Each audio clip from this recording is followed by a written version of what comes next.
नमस्ते बच्चों, कैसे आप सब लोग? मस्त, बढ़िया। अब हम स्टार्ट करने वाले हैं एक्सरसाइज 1.3।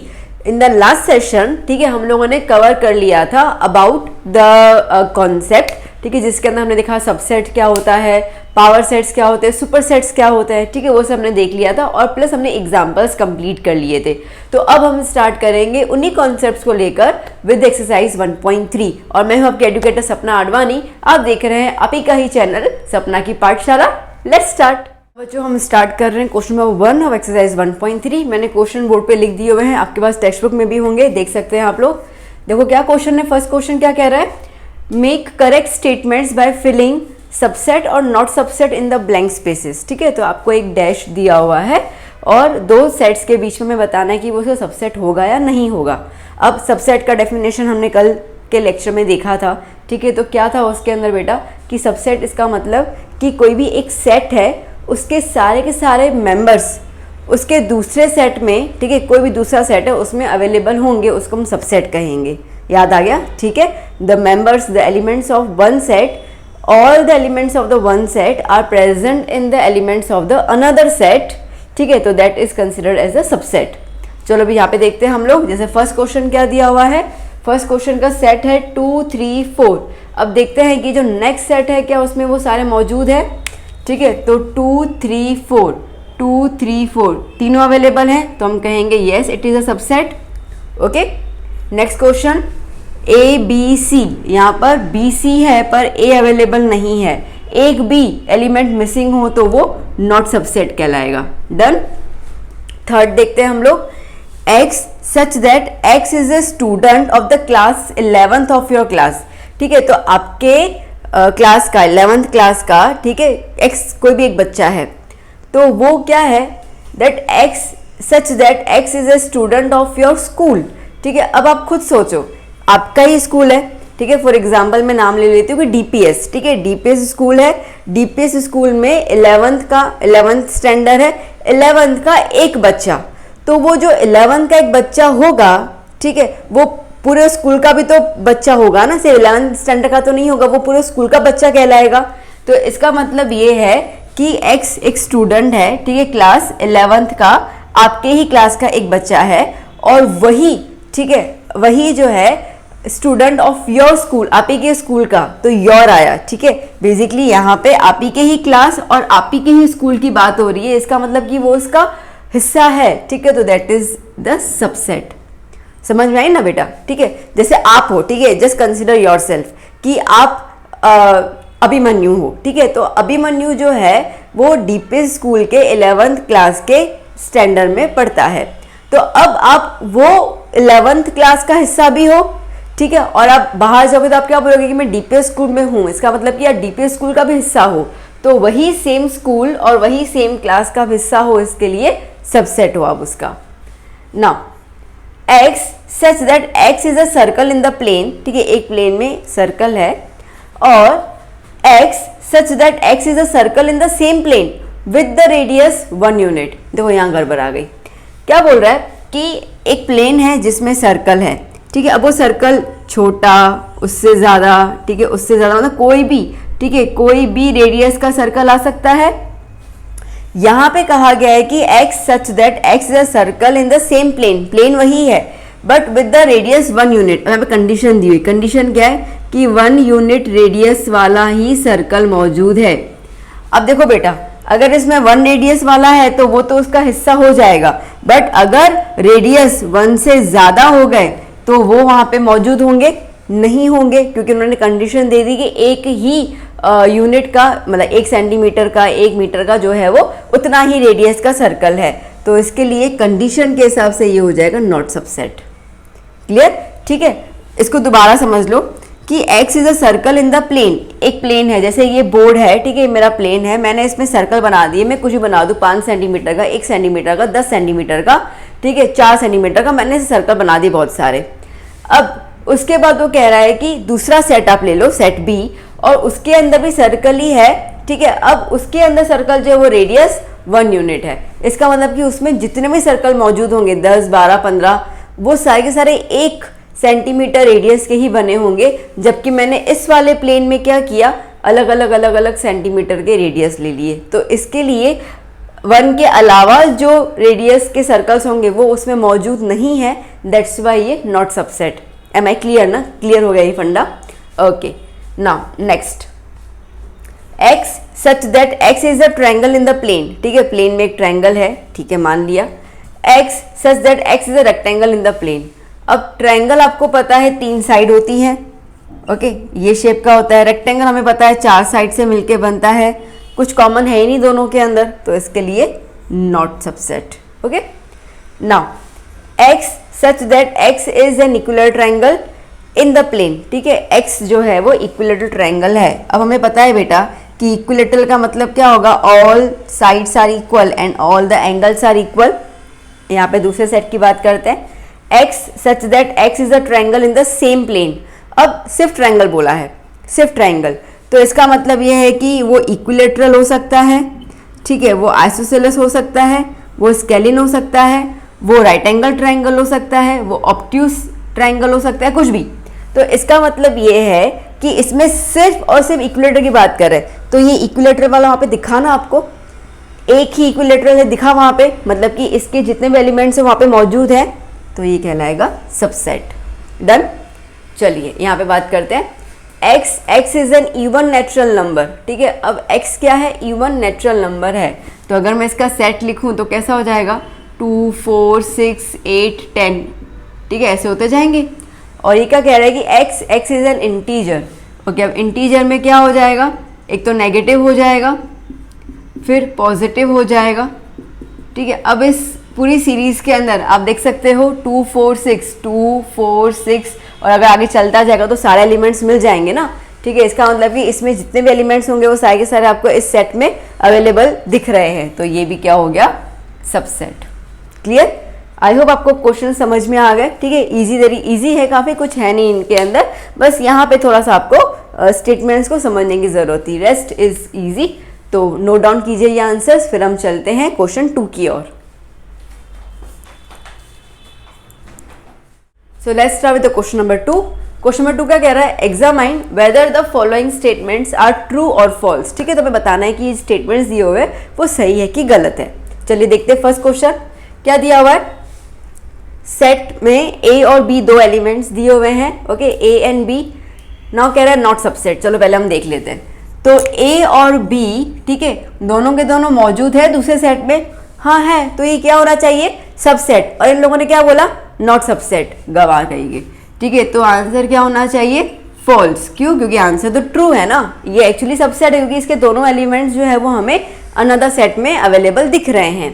चलो नाउ ए ई, ठीक है, ए और ई है, और दूसरा सेट क्या है, x such that X is a vowel in the English alphabet.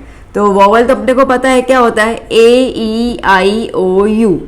ठीक है, तो अब देखते हैं हम लोग ए और ई क्या दोनों मौजूद है इसके अंदर, यस मौजूद है। इन्होंने क्या बोला है, सबसेट है, यस, तो इसका आंसर क्या हो जाएगा, true. Done. Okay, now third 1 2 3। अब यहाँ पे 1 और 3 है, बट ये 2 जो है वो अवेलेबल नहीं है, इसका मतलब कि ये नॉट सबसेट होना चाहिए, और इन लोगों ने हमें बोला है सबसेट, तो इसका मतलब कि फॉल्स। ठीक है, बिकॉज 2 बिलोंग नहीं कर रहा है 1 3 5 सेट के अंदर। ठीक है, जस्ट बता दिया ऐसे। ना सेट ए है, ओके, सेट में जो ए एलिमेंट है क्या वो यहाँ पे अवेलेबल है, हाँ अवेलेबल है। ठीक है, तो इसका सबसेट हो गया ट्रू, बड़ा आसान है ये तो। ओके, नेक्स्ट क्वेश्चन भी सेम ही क्यों नजर आ रहा है, क्या है ये, सेट ए है, belongs to the set A B C. Point to be noted my lord, point ये है कि कभी भी कोई सेट दूसरे सेट को बिलोंग नहीं करता है, एलिमेंट बिलोंग करता है। मेरी बात पकड़ना बच्चे, देखो क्या है, अगर ऐसा लिखा होता ना कि A belongs to the set A B C, तो हम लोग ट्रू लिख देते।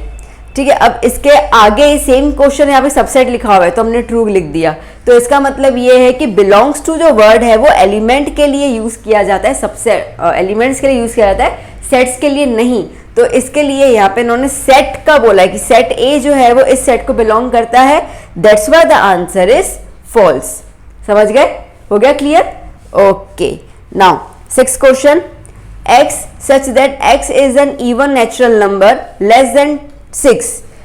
6 से कम जो है वो इवन नेचुरल नंबर कौन से होंगे बेटा? 2 and 4, सीधी सी बात है। और दूसरा सेट क्या दिया हुआ है? x such that x is a natural number which divides 36, ठीक है, 36 को डिवाइड करने वाला नेचुरल नंबर। अब 36 को डिवाइड कौन करेगा?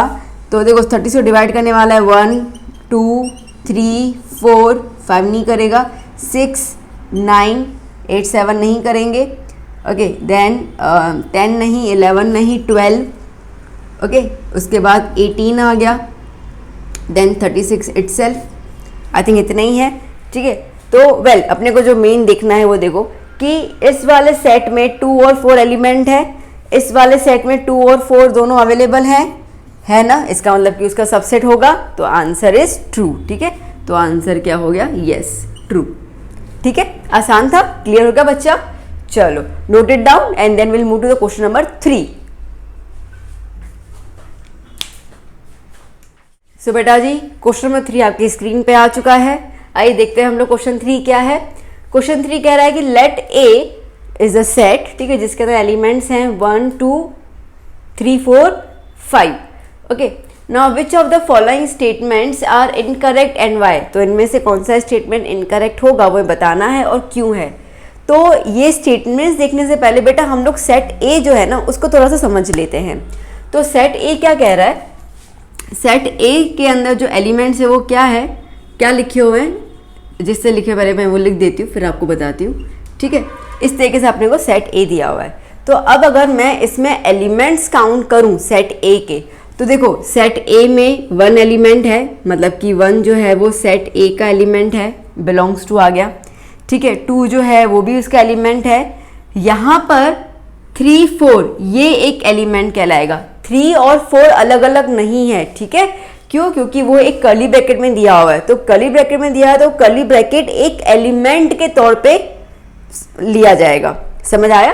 जैसे 1 एक एलिमेंट हुआ, ठीक है, 2 एक एलिमेंट हुआ, वैसे 3 और 4 दोनों मिलाकर, ठीक है, दोनों मिलाकर एलिमेंट होंगे किसके? ए के, ओके। और जैसे 5 भी जो एलिमेंट होगा वो ए का होगा, मतलब बिलोंग्स टू। बात समझ में आई? बेसिकली आपको समझना जरूरी है। तो अगर हम यहाँ पे देखें तो ए का एक एलिमेंट हुआ, ए का दूसरा एलिमेंट है, ए में तीसरा एलिमेंट है और ए में चौथा एलिमेंट है। इसका मतलब ये है कि ए सेट में टोटल कितने एलिमेंट्स हो गए? 4। नाउ एम आई क्लियर ना? ठीक है, ये सेट में है, 3 और 4 सेट में है, इसके लिए वो एक एलिमेंट की तरह लिया जाएगा। पॉइंट क्लियर हो गई? अब हम स्टेटमेंट स्टार्ट करें, ठीक है। मैं इसको रब कर दूं। चलो अब हम देखते हैं, ओके, अब हम देखते हैं हमारा मेन क्या कह रहा है। 3 and 4 is the subset of A, ठीक है। Set 3 and 4 is the subset of A. Set 3 and 4। अब देखो बेटा, सुनो मेरी पॉइंट को ध्यान से, समझ तो चुके होंगे हालांकि। ए के अंदर 3 और 4 एलिमेंट हुआ, ठीक है। और मैंने जस्ट क्वेश्चन नंबर 2 में बताया कि एलिमेंट के लिए हम लोग वर्ड बिलोंग्स टू यूज करते हैं, सबसेट यूज नहीं करते हैं, ठीक है। फिर से सुनो मेरी बात। यहां पर 3 और 4, ठीक है, सेट ए के हिसाब से 3 और 4 जो है वो एलिमेंट है, वो एलिमेंट है किसका? सेट ए का। और एलिमेंट के लिए हम लोग वर्ड यूज करते हैं बिलोंग्स टू। तो इसका मतलब कि 3 और 4 जो है वो सेट ए का एलिमेंट है, तो 3 and 4 बिलोंग्स टू ए। ये हमारा सबसेट नहीं कहलाएगा, क्योंकि सबसेट तो होता है कर्ली ब्रैकेट में। अब आप बोलोगे मैम कर्ली ब्रैकेट तो है, अब देखिए ध्यान से, तो सबसेट हुआ ना? नहीं। देखो ये जो ए का कर्ली ब्रैकेट है, ठीक है, उसके अंदर 3 और 4 एक एलिमेंट के फॉर्म में है जो कर्ली ब्रैकेट्स में है। अगर मुझे 1 जो है मैं ए का एलिमेंट बोलूंगी, 1 इज द एलिमेंट ऑफ ए, मतलब 1 बिलोंग्स टू ए। अगर मुझे ए को सबसेट बनाना, अगर मुझे 1 को सबसेट बनाना है तो क्या कर लूंगी मैं? इसके आगे पीछे कर्ली ब्रैकेट लगा दूंगी, तो वो मेरा सबसेट बन गया, क्योंकि सेट सबसेट बनता है, एलिमेंट सबसेट नहीं बनता है। इतना पॉइंट क्लियर? तो यहां पर 3 और 4 की शक्ल जो है वो सेट में बिल्कुल as it is a curly bracket वाली शक्ल है तो वो एलिमेंट हो जाएगा। हाँ, यहां पे अगर दोबारा कर्ली ब्रैकेट आ जाता है तो वो कहलाएगा सबसेट। पॉइंट क्लियर हो गई? अब आ गया समझ में ये पॉइंट? तो यहां पर ठीक है, इन्होंने बोला है कि 3 and 4 सबसेट ऑफ ए, तो आंसर क्या होगा? इनकरेक्ट। ठीक है, इनकरेक्ट बिकॉज 3 जो है वो ए का एलिमेंट नहीं है। ओके, मैं इसको रब कर दूं, समझ में आ चुका ना आपको? ठीक है, मैं इसको रब कर देती हूँ। ओके, तो 3 जो है वो ए का एलिमेंट नहीं है, 4 जो है वो भी ए का एलिमेंट नहीं है। ए का एलिमेंट क्या है? 3 और 4 मिलाकर ए का एलिमेंट है। ठीक है, तो इन्होंने सबसेट बोला है, इसके लिए आंसर नहीं होगा। तो हम लोग यहाँ पे इसलिए लिख सकते हैं 3 and 4 is an element of A. ठीक, चलो now 3 and 4 belongs to A. Clear? अभी हमने डिस्कस किया। ठीक है, तो ये आंसर होगा करेक्ट। करेक्ट, ठीक है, क्योंकि 3 और 4 एक एलिमेंट है और एलिमेंट जो है वो सेट का मेंबर है, वो उसको बिलोंग करता है। चलिए नाउ 3 and 4 एलिमेंट जो है वो देखो सेट में डबल सेट लिखा हुआ था, जस्ट नाउ एक्सप्लेन यू। तो सीधी सी बात है, ये आंसर क्या हो जाएगा? करेक्ट, कि हाँ वो उसका सबसेट है। क्यों? क्योंकि 3 और 4 सेट नजर आ रहा है, इसके हिसाब से ये शक्ल नजर आ रही है, तो ये एलिमेंट हुआ। इस एलिमेंट के बाहर एक और कर्ली ब्रैकेट आ गया, ठीक है, तो वो उसका सबसेट कहलाएगा। डन बेटा? नाउ 1 बिलोंग्स टू ए। ठीक है, 1 जो है वो ए का मेंबर है, दिख रहा है हम लोगों को, तो हम लिखेंगे यस करेक्ट, कोई दिक्कत वाली बात नहीं है इसके अंदर। ओके, फिर क्या कह रहा है यहाँ पर? 1 इज ए सबसेट ऑफ ए? नहीं, ठीक है, क्योंकि 1 एलिमेंट है। अगर यहाँ पर ठीक है 1 के यहाँ पे कर्ली ब्रैकेट हो जाता तो हम सबसेट कहते हैं ना, तो ये सेट बन जाता। ठीक है, बट नॉर्मल 1 तो बिलोंग्स टू आएगा, तो आंसर क्या होगा इसका? इनकरेक्ट। इनकरेक्ट बिकॉज ठीक है 1 इज एन एलिमेंट ऑफ ए, वो ए का एलिमेंट है, नॉट द सेट। ठीक है, इसको मैं रब कर दूं। नंबर 6 बेटा क्या है? 1, 2 and 5। ठीक है, तो देखते हैं 1, 2 और 5 एलिमेंट्स हैं ए में। 1 है, 2 है, 5 है। ठीक है, तीनों एलिमेंट्स मौजूद है और तीनों एलिमेंट्स को सेट में लिखा हुआ है, तो वो उसका सबसेट कहलाएगा। तो हम लिखेंगे यस करेक्ट। ओके, करेक्ट, तो ये बेसिकली उसके सबसेट हैं। समझ में आ गया इनकरेक्ट क्यों है और करेक्ट क्यों है? क्लियर हो गया बच्चा अच्छे से? इन्होंने कहा था कि अगर इनकरेक्ट है तो रीजन बताना, तो इनकरेक्ट वालों के हमने रीजन बता दी कि क्यों इनकरेक्ट है। डन? सो नोटेड डाउन। ना बच्चों, क्वेश्चन 3 का नेक्स्ट पार्ट मतलब कि 6 तक हमने कर लिए थे, अभी 7 से लेकर 11 तक और क्वेश्चन हैं। ओके, तो अब क्या कह रहा है हमें क्वेश्चन 7 के अंदर? 1, 2, 5 बिलोंग्स टू ए। अब ऊपर देखने की जरूरत ही नहीं है, ठीक है, क्योंकि पहली बात तो ये है कि ये आपको सेट दिया हुआ है और हमें पता है कि सेट जो है वो सबसेट होता है, बिलोंग्स टू नहीं होता है। ठीक है, तो इसका मतलब इसका आंसर क्या हो जाएगा? इनकरेक्ट। इसका आंसर क्या हो जाएगा? Incorrect because set never be an element of another set. ठीक है, सेट ए यहाँ पे दिया तो वो उसका एलिमेंट नहीं कहलाएगा। Okay, it's never be an element. Now 1, 2, 3 is a subset of A.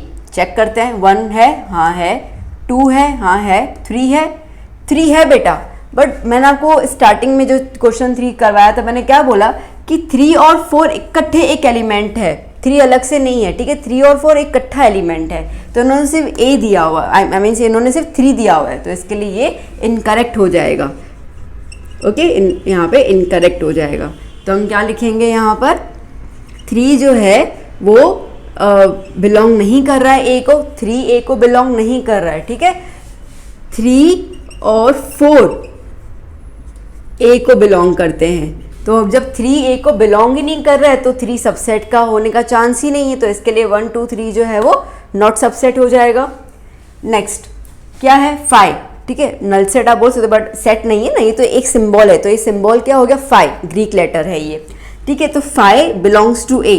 अब 5 जो है वो बिलोंग वर्ड मतलब कि एलिमेंट होना चाहिए, तो क्या हम चेक करें कि ए में 5 है कि नहीं है?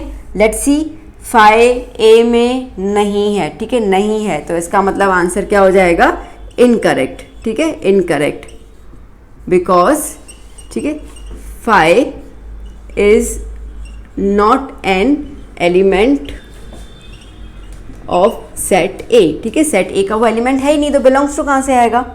ओके, अब हम बात करते हैं फाई सबसेट ऑफ ए। अब ये सबसेट वर्ड आया तो इसका मतलब कि ये फाई क्या कंसिडर होगा, it consider as a null set, ठीक है, इसको हम क्या बोलेंगे, नल सेट। नल सेट वाले लेक्चर में देखा था ना हम लोगों ने, ठीक है, नल सेट को, ये रहा नल सेट, ठीक है, तो नल सेट को हम लोग यू सिंपल ब्रैकेट या फाई इस तरीके से डिनोट करते थे। तो अब अगर ये वर्ड सबसेट आता है तो यस, ठीक है, तो ये होगा करेक्ट। अब हमें पता है, मैंने आपको उसके अंदर इंपॉर्टेंट पॉइंट्स बताए थे लेक्चर में, और मैंने कहा था दैट नल सेट, ठीक है, null set is subset of every set, is subset of every set, ठीक है, हर एक सेट का वो सबसेट होता ही है, तो यस इट्स करेक्ट। नाउ अब क्या है, सेट, अब ये सेट है, कर्ली ब्रैकेट सेट, मतलब सेट के अंदर ये क्या दिया हुआ, फाई। अब set is a subset of A. अब इसका मतलब ये है बेटा कि ये जो फाई है ना, ठीक है, वो ए को बिलोंग करना चाहिए, क्योंकि सबसेट है। अगर फाई ए को बिलोंग करेगा तो फाई का जो सेट है वो ए का सबसेट होगा। मेरी बात समझ में आई, ठीक है, फाई जो है वो ए का मेंबर होना चाहिए, बिलोंग्स करना चाहिए, तो फाई एक एलिमेंट होगा ए का, तभी तो उसका सेट सबसेट कहलाएगा। तो पहले चेक करो, फाई है, फाई तो एलिमेंट ही नहीं है, ठीक है, फाई एलिमेंट ए में है ही नहीं, तो सीधी सी बात है कि उसका सेट जो है वो ए का सबसेट नहीं कहलाएगा। तो आंसर क्या हुआ इसका आंसर हो गया इनकरेक्ट, ठीक है, इसका आंसर हो गया incorrect, as phi does not belongs to A, so therefore, ठीक है, फाई का जो सेट है वो ए का सेट नहीं है। डन बेटा, समझ में आया, ठीक है। देखा, बहुत मैंने कल का आपका जो लेक्चर लिया था इंट्रो का, उसमें मैंने बताया था कि ये सारी चीज़ों में ना बहुत बारीकी का डिफरेंस आएगा, तो इसके लिए आपको इन सबको बार बार ना गो थ्रू करने की ज़रूरत पड़ जाएगी। सेट, सबसेट, सुपरसेट, ठीक है, एलिमेंट, बिलोंग्स टू कब यूज़ करेंगे, तो ये बहुत हल्के डिफरेंसेस पे एक दूसरे से सेपरेटेड हो जाते हैं। तो दैट्स वाई आपको ये चीज़ क्लियर करनी पड़ेगी दिमाग में कि ब्रैकेट का मतलब क्या होता है, ठीक है, बिलोंग्स टू का मतलब क्या होगा और सबसेट का मतलब क्या होगा। मैं फिर से एक चीज़ बता देती हूँ, बिलोंग्स टू वर्ड, ठीक है, ये जो ई का सिंबल है, बिलोंग्स टू वर्ड कब यूज़ होता है, एलिमेंट्स के लिए यूज़ होता है, और सबसेट का वर्ड कब यूज़ होता है, सेट के लिए होता है। सेट मतलब कि ब्रैकेट्स, ठीक है, और एलिमेंट सिंपल जो भी उसका मेंबर्स है वो उसके अंदर है या नहीं है। क्लियर हुआ, ठीक है, इतना समझ आया। तो चलो बेटा इतना नोट डाउन कर लो, फिर हम फोर्थ क्वेश्चन की ओर चलते हैं। अब हम स्टार्ट कर रहे हैं फोर्थ क्वेश्चन। देखो क्या है fourth question, write down all the subsets of the following sets, ठीक है, तो आपको नीचे जो सेट्स दिए हुए हैं उन सब सेट्स के हमें सबसेट्स लिखने हैं। अब सबसेट्स कैसे लिखने हैं वो बेटा हमने कल के इंट्रो लेक्चर में कंप्लीट किया था, ठीक है, तो जिन्होंने वो लेक्चर नहीं देखा है, मैं शुरू से कहती आ रही हूँ कि इंट्रोडक्शंस पहले देख लिया कीजिए एक्सरसाइज स्टार्ट करने से पहले, तो आपका कॉन्सेप्ट जो है वो क्लियर हो जाए। तो आइए हम देखते हैं यहाँ पर। नाउ अब ए जो है, ठीक है, पहला सेट है ए। अब ए का सेट क्या होगा, सबसेट क्या होगा, तो हमें दो स्टेटमेंट पहले ही पता है। हमें पता है कि कोई भी सेट का सबसेट एक तो नल सेट होता है और एक खुद अपना सेट ही होता है। याद है कल के पॉइंट्स में मैंने डिस्कस किया था that every set is the subset of itself, first point. दूसरा मैंने बताया था null set is the subset of every set, ठीक है। तो अब ये तो सेट ऑलरेडी एक ही मेंबर है इसके अंदर, तो ये सिंगलेटन सेट हुआ, तो इसका मतलब ये है कि इसके अंदर एक ही मेंबर है, तो ये तो सबसेट होगा ही, उसके अलावा क्या हो जाएगा, नल सेट। तो इसके कितने सबसेट्स बन गए, दो सबसेट्स बन गए। यहाँ पे आइए ए और बी, ठीक है, तो अब सबसेट लिखने हैं हम लोगों को। तो क्या करना, पहले तो देखो नल सेट लिख ही दो, पहला नल सेट से स्टार्ट करते हैं कि कोई मेंबर नहीं है। फिर दो है ना, तो दोनों को अकेले अकेले एक सेट में लिखो, तो ये आ गया, खत्म, उसके अलावा कुछ नहीं है। फिर ये मैंने कहा था every set is the subset of itself, तो ये वाला खुद अपना सबसेट कहलाएगा। तो टोटल कितने सबसेट्स हो गए, 4, ठीक है। अब यहाँ पे हम बात करते हैं 1 2 3, तो सबसेट्स, ओके, तो पहले तो नल सेट आ ही जाएगा। उसके बाद जितने भी अंदर एलिमेंट्स हैं ना उन सबको पहले अकेले अकेले एक एक करके सेट बनाते हैं हम उनका। तो एक हुआ 1, फिर 2, फिर 3, ठीक है। उसके बाद दो दो का पेयर बनाते हैं तो क्या हो जाएगा 1 2 1 2, फिर 1 को 3 के साथ 1 3, ठीक है। फिर 1 क्लियर। अब 2 क्या करते हैं तो 2 के बाद तो सिर्फ 3 आता है तो 2 3, ठीक है। 3 को लोगे तो आगे कोई मेंबर तो है ही नहीं तो उसके अलावा कुछ चलने नहीं वाला। अब यहाँ पे फुल स्टॉप। दूसरा क्या होगा, ये कंप्लीट सेट हो जाएगा because every set is a subset of itself. तो ये हो गया। टोटल कितने हो गए 1 2 3 4 5 6 7 8, कितने सबसेट हो गए 8 सबसेट हो गए। चलिए fourth. Now fourth is the null set, ठीक है। अब हमें पता है कि null set is a subset of every set, और हमें ये भी पता है कि every set is a subset of itself.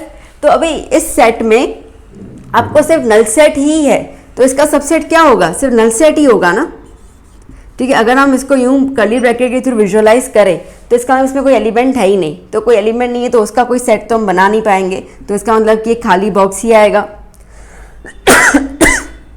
Sorry तो इसका मतलब कि ये खुद का ही सबसेट कहलाएगा तो इसमें एक ही आएगा। Am I clear? ओके। अब ये सब मैंने समझा तो दिया, बट ठीक है मैं आपको एक फॉर्मूला, मैंने ये चीज़ अगेन मैं बता रही हूँ, इंट्रो वाले लेक्चर में बताया था कि कितने सबसेट्स बनने चाहिए, उसका हमें अगर करेक्ट व्यू चाहिए तो हम एक फॉर्मूला ले लेते हैं और वो फॉर्मूला होता है 2n, ठीक है। वो फॉर्मूला होता है 2n। This is just for the information purpose, ठीक है। पहले ही बता दूँ मैं, इंफॉर्मेशन पर्पस। चलिए 2n, n मतलब क्या होता है, नंबर ऑफ एलिमेंट्स।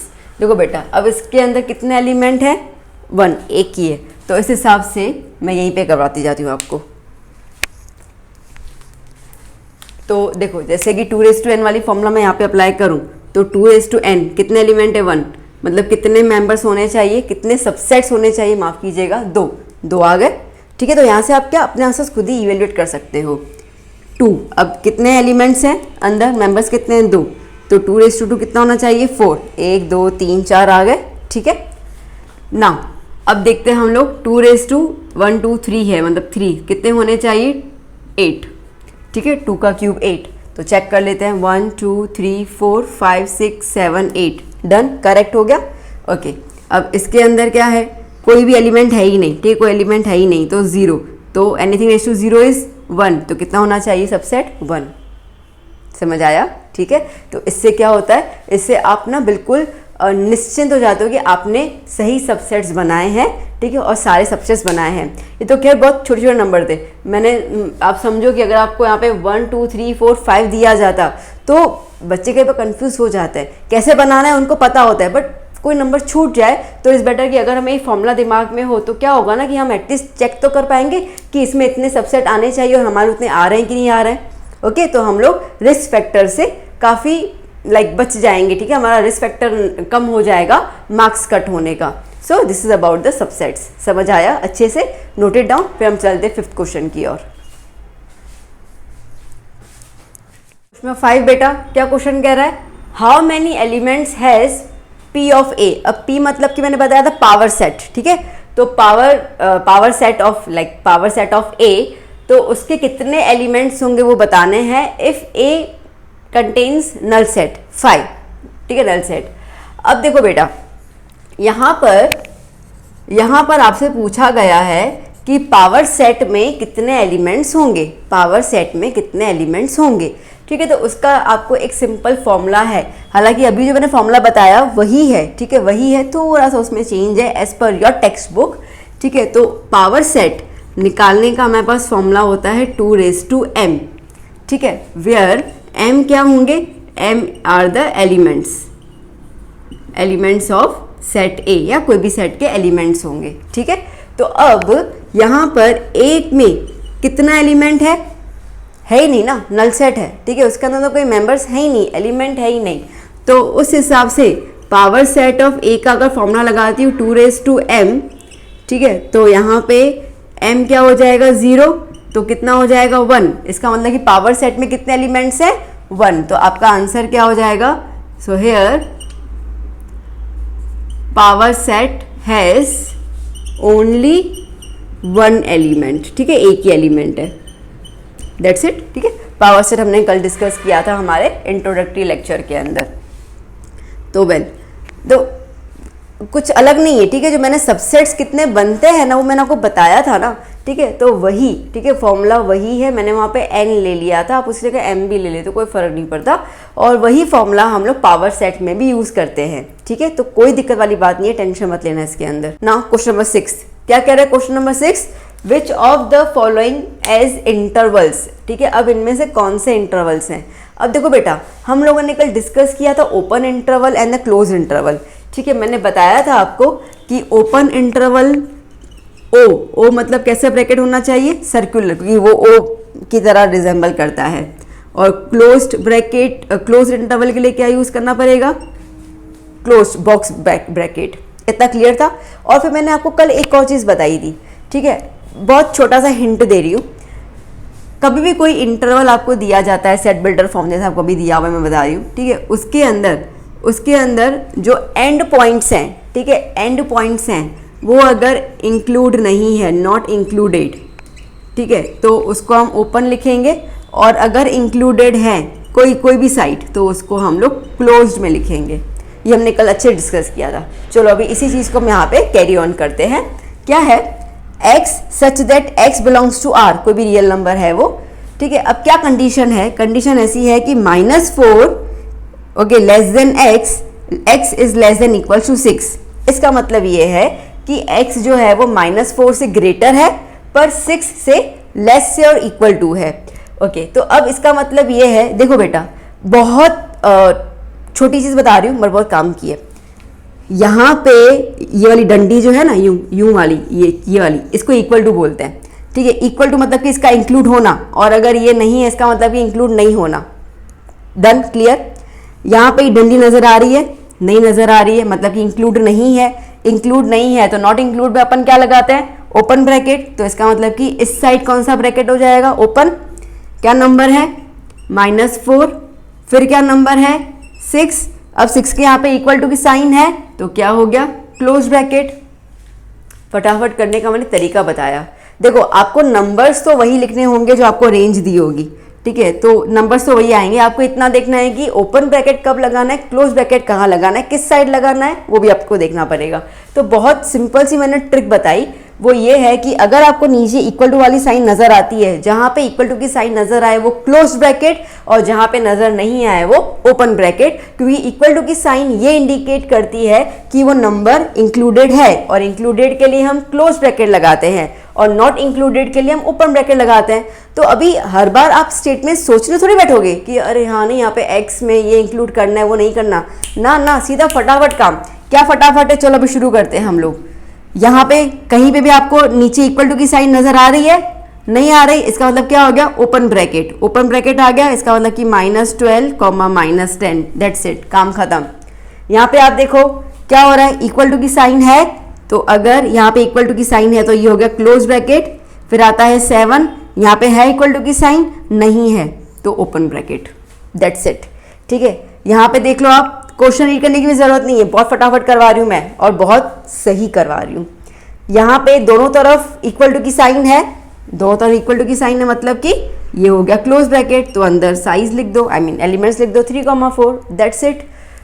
कहाँ इतना सोचने की ज़रूरत है, ठीक है। जहाँ पे हमें दिमाग नहीं लगाना है तो वहाँ पे ज़बरदस्ती दिमाग घुसाकर अपन अपने बेजे को क्यों अपना इतना एनर्जी वेस्ट करवाए। जहाँ पे चीज़ें लॉजिकली समझ आ जाती हैं, ठीक है, 2-4 चीज़ें देख लो, क्लियर हो गया, then why to put the pressure in explaining the things. आपको मीनिंग तो पता है ना, ठीक है, आपको मीनिंग तो पता है कि ओपन और क्लोज का मतलब क्या है। तो हर बार उस चीज़ को मैं क्या बोलूँ, इसके लिए सीधा ट्रिक है, ठीक है। फिर से, अगर आपको इक्वल टू की साइन नहीं नज़र आती है तो ओपन, ठीक है। अगर आपको इक्वल टू की साइन नज़र आती है तो क्लोज्ड, सिंपल। अब आया समझ में, ठीक है। तो अभी अपना लिख दीजिए, फिर हम चलते क्वेश्चन नंबर 7 की ओर।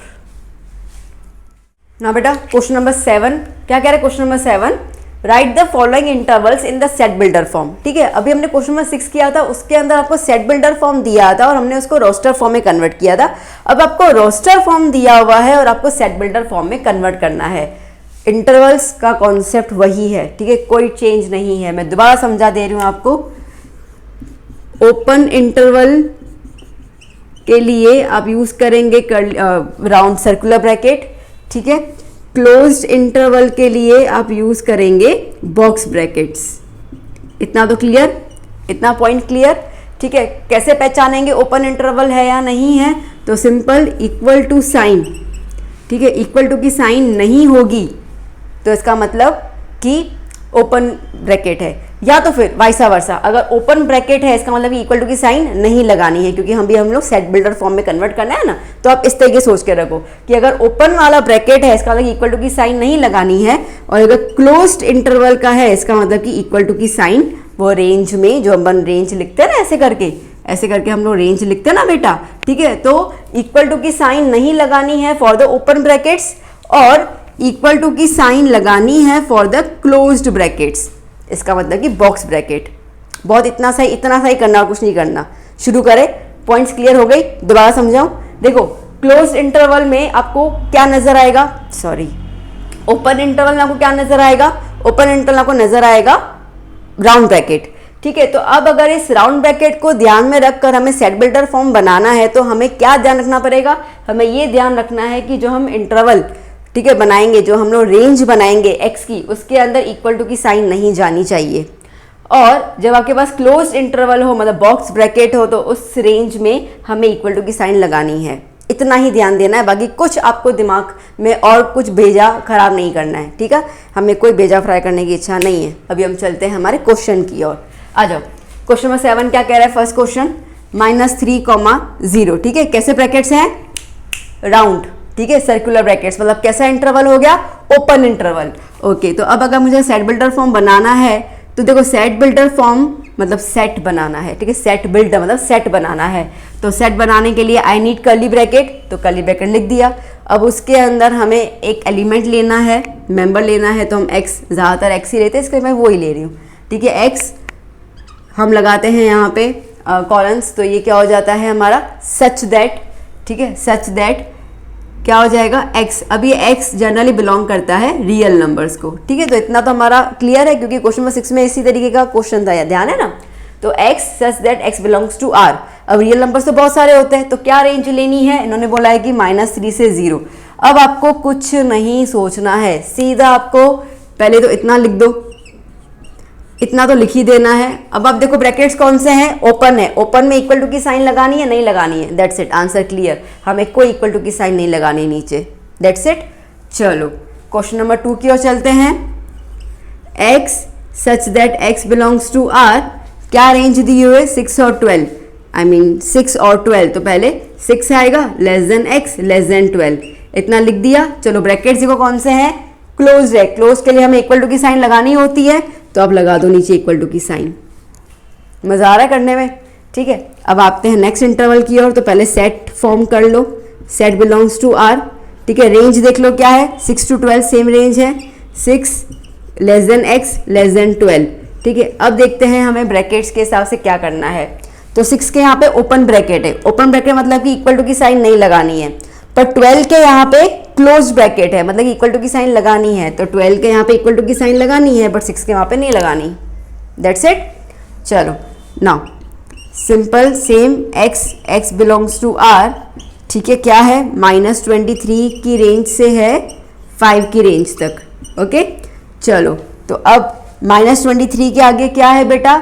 ये है हमारा क्लोज्ड ब्रैकेट। क्लोज्ड ब्रैकेट के हिसाब से हमें इक्वल टू की साइन लगानी है, हाँ लगानी है, तो यहाँ पे आएगा। बट 5 के साथ क्या है? ओपन ब्रैकेट, इक्वल टू की साइन नहीं लगानी है, तो नहीं आएगा, ठीक है। थोड़ा थोड़ा अपन ट्रिक करते जाएंगे, तभी तो मैथ्स का इतना लंबा यू सिलेबस खत्म हो पाएगा। हर एक चीज़ को हम लोग डिटेल में करेंगे तो कहाँ से होगा। बट हाँ, मीनिंग हमने किया, ठीक है। We know the concept, concept समझना जरूरी है। अगर आप कॉन्सेप्ट अच्छे से समझ लेते हो ना, तभी जाके आप इन चीज़ों को फास्ट कर पाओगे। तो दैट्स वाई इंट्रोडक्टरी लेक्चर देखना मत भूलिएगा, ठीक है। इसका प्रीवियस लेक्चर ही है, जरूर देखिएगा, उसकी लिंक डिस्क्रिप्शन बॉक्स में आपको मिल जाएगी। Well noted down. फिर हम चलते हैं नेक्स्ट क्वेश्चन की ओर। नंबर 8 क्या कह रहा है question number 8, what universal set would you propose for each of the following. ठीक है, अब हमने डिस्कस किया था हमारे इंट्रोडक्टरी लेक्चर के अंदर कि यूनिवर्सल सेट मतलब कि ब्रह्मांड, अब ब्रह्मांड के अंदर सब कुछ आ जाता है। ठीक है, ईच एंड एवरीथिंग। तो अब बेसिकली इन सेट्स को देखकर हमें उनका ब्रह्मांड सोचना है कि वो कहाँ से आए होंगे। बहुत ईजी है, आ जाओ देखो। अब क्या है, सबसे पहला क्या लिखा हुआ है, the set of right triangles. ठीक है, अब आपके पास राइट ट्रायंगल्स का खजाना है, वो तो है, बट ये राइट ट्रायंगल्स आए कहाँ से हैं। ये right triangles specifically right triangles की बात कर रहा है, राइट एंगल ट्रायंगल की। ठीक है, इसका मतलब कि ये ट्रायंगल्स की फैमिली से आए होंगे। ठीक है, अब ट्रायंगल की फैमिलीज में क्या होता है, equilateral, isosceles, scalene, right triangle, acute triangle, obtuse triangle and many more. ठीक है, तो इसका मतलब ये है कि ये सारे के सारे ट्रायंगल, राइट एंगल जो है वो उस फैमिली से आया हुआ है, ट्रायंगल्स की फैमिली से आया हुआ है। तो इसमें हम कैसे लिखेंगे, हम लिखेंगे यूनिवर्सल सेट, दैट इज क्या हो जाएगा, the set of all triangles. ठीक है, सारे ट्रायंगल्स का सेट जो है उसमें से राइट ट्रायंगल्स उठाए हुए हैं। अच्छा, अब इसमें एक और चीज़, शायद कुछ रेफरेंस बुक्स में आंसर शायद चेंज हो सकता है। अब देखो, हमें पता है ये ट्रायंगल है जिसके 3 कॉर्नर्स हैं। ठीक है, कॉर्नर मतलब क्या हो जाता है, खांचे, एंगल्स। तो जहाँ पे भी एंगल्स बनते हैं उनको हम पॉलीगॉन्स कहते हैं। अब पॉलीगॉन्स के अंदर ट्रायंगल, स्क्वायर, रेक्टेंगल, ठीक है, हेक्सेन, बहुत सारी चीज़ें आ सकती हैं। तो ये पॉलीगॉन की फैमिली में से भी तो आया है ना। तो शायद आपको कई बार ऐसा भी लिखा हो आंसर में, the set of all polygons. ठीक है, पॉलीगॉन्स में से ये आया है। तो एक ही बात है, देखो यूनिवर्सल सेट ये है कि तुम क्या सोच रहे हो। ठीक है, तुम ज़्यादा से ज़्यादा कितना बड़ा सोच सकते हो कि तुम्हारा ब्रह्मांड होना चाहिए, उस हिसाब से तुम इसको रिलेट कर सकते हो। तो कई बार यूनिवर्सल सेट डिफरेंट हो सकते हैं क्योंकि उसमें निकला है, बट गलत नहीं होते हैं। ठीक है, तो मीनिंग तो समझ गए कि मैं triangles, set of all triangles, ठीक है, मैं ट्रायंगल्स की फैमिली से उठाऊं या पॉलीगॉन्स, हालांकि पॉलीगॉन्स के अंदर ट्रायंगल्स इंक्लूडेड होते ही है, मैंने और वास्ट सोच लिया। ठीक है, चलिए, तो नेक्स्ट आता है the set of isosceles triangle.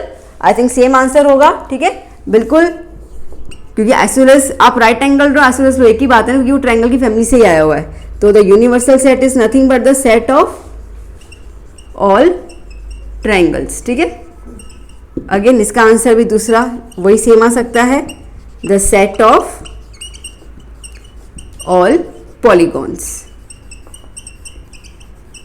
ठीक है बच्चा, ठीक है ना, समझ आया, इतना ही है। तो चलो नोट इट डाउन, फिर हम चलते हैं लास्ट क्वेश्चन की ओर, दैट इज क्वेश्चन नंबर 9। बेटा क्वेश्चन नंबर 9, ठीक है, last question of the exercise 1.3। क्या क्वेश्चन है, given that A is a set जिसमें एलिमेंट्स दिए हुए हैं 1 3 5। ओके, ये एक सेट है 1 3 5, बी सेट है 2 4 6 और सी सेट है 0 2 4 6 8। ठीक है, ओके, क्या बोल रहा है, which of the following may be considered as universal sets for all the 3 sets A B C. अब आपको नीचे 4 सेट्स दिए हुए हैं, आपको बताना है कि इन चारों में से कौन सा ए बी सी का यूनिवर्सल सेट माना जाएगा। अब देखो, यूनिवर्सल सेट हमने क्या बोला है, ब्रह्मांड, ब्रह्मांड के अंदर सब चीज़ें मौजूद होती है। ठीक है, तो इसका मतलब ये है कि ए के एलिमेंट्स, बी के एलिमेंट्स और सी के एलिमेंट्स, सारे के सारे एलिमेंट्स ए बी सी के उस सेट में अगर मौजूद होंगे तो हम उसको बाकायदा बोलेंगे कि ये यूनिवर्सल सेट हो गया ए बी सी का। अगर एक भी मिसिंग हुआ तो नहीं बोलेंगे, सीधा सा पॉइंट मैंने बता दिया। चलो अब चेक करते हैं हम लोग क्या है। फर्स्ट क्या देख रहे हैं हम लोग, सेट दिया हुआ जिसके अंदर दिया हुआ है 0 1 2 3 4 5 6। चलो ए के पहले एलिमेंट्स देखते हैं, ए में क्या है 1 3 5 1 3 5। चलो ए के मेंबर्स तो इसमें अवेलेबल हैं। बी के चेक करते हैं 2 4 6 2 4 6, बी के भी अवेलेबल है, अच्छी बात है। ठीक है, सी का चेक कर लेते हैं 0 2 4 6 8 0 2 4 6। ओ 8 नहीं है। ठीक है, 8 वाला एलिमेंट जो है वो इसमें बिलोंग नहीं कर रहा है, इसका मतलब कि यूनिवर्सल सेट नहीं कहलाएगा। तो हम क्या लिखेंगे, no it can't considered as universal set for A B and C, ठीक है, ए बी सी का यूनिवर्सल सेट नहीं होगा। क्यों नहीं होगा? बिकॉज 8 बिलोंग्स टू सी, ठीक है, 8 बिलोंग्स सी को कर रहा है, बट ठीक है 8 बिलोंग नहीं कर रहा है। किसको नहीं कर रहा है? मैं नीचे लिख देती हूँ, ठीक है, बट 8 जो है वो किसको बिलोंग नहीं कर रहा है? ये जो सेट हमारे पास दिया हुआ है उसमें 8 अवेलेबल नहीं है, ठीक है, तो इसके लिए वो इसका यूनिवर्सल सेट नहीं कहलाएगा। डन। चलो क्वेश्चन नंबर सेकंड, ये क्या है? Null set. अब नल से मतलब कोई सेट ही नहीं है, नल से मतलब एम्प्टी सेट, पर ए बी सी में तो मेंबर्स दिख रहे हैं ना हमको, तो सोचने की ज़रूरत ही नहीं है, ठीक है। अगेन ये क्या हो जाएगा? इसका आंसर भी क्या हो जाएगा? No, it is not a universal set, okay, because it does not contain any element, कोई भी एलिमेंट उसके अंदर नहीं है, ठीक है। चलिए थर्ड देखते हैं हम लोग। 0 1 2 3 4 5 6 8 9 10, ए से स्टार्ट कर लेते हैं। ए में कितने मेंबर्स है? 1 3 5, 1 3 5 दिखे, चलो ए तो है। बी में क्या है? 2 4 6, 2 4 6, ये भी है।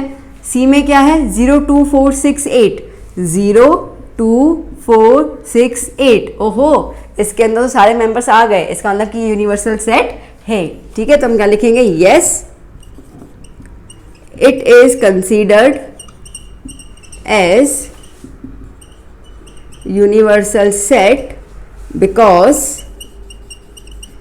All the elements of A B and C are present in it, ठीक है, इसके अंदर अवेलेबल हैं, ठीक है, दैट्स इट। चलो फोर्थ देख लेते हैं हम लोग। 1 2 3 4 5 6 7 8, चलो ए में क्या है? 1 3 5, 1 3 5 नज़र आ गया।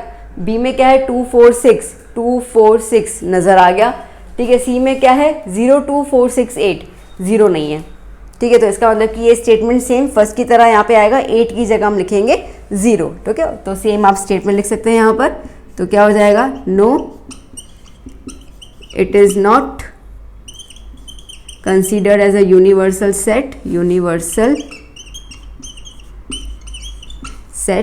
okay, because 0 belongs to C but 0 does not belongs to क्या है? 1 2 3 4 5 6 7 8, है ना, तो इसके अंदर ये अवेलेबल नहीं है, दैट्स इट, ठीक है बेटा।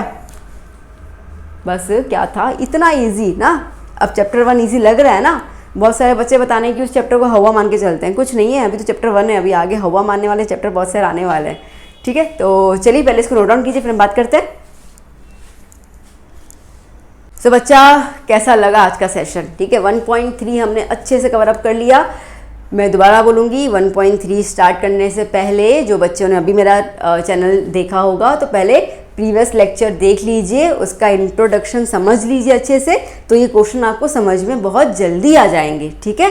तो इस तरीके से हमने 1.3 ख़त्म कर लिया। अब नेक्स्ट 1.4 के लिए पहले इंट्रो करेंगे, फिर 1.4 जैसे हमारा चलता रहता है, ठीक है, सीरीज़ वैसे ही करेंगे। तो लेक्चर कैसा लगा ज़रूर बताइएगा, पॉजिटिव कमेंट्स ज़रूर दीजिए, थम्स अप ज़रूर कीजिए। चैनल पे नए हैं सब्सक्राइब करके जाइएगा। इवन तो share the channel and the videos with your friends, ठीक है, उनको भी तो हेल्प कीजिए, सिर्फ आपकी मिठाई खा रहे हैं।